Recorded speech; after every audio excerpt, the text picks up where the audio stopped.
আমি আমার দুটি আঁখি কি করে ধরে রাখি, অঝরে কান্না বেরিয়ে আসে।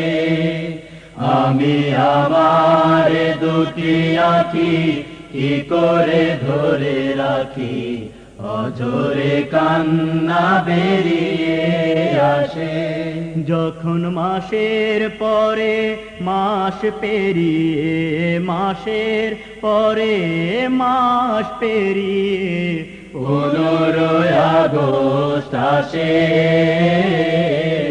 আমি আমার দুটি আঁখি কি করে ধরে রাখি, অঝরে কান্না বেরিয়ে আসে।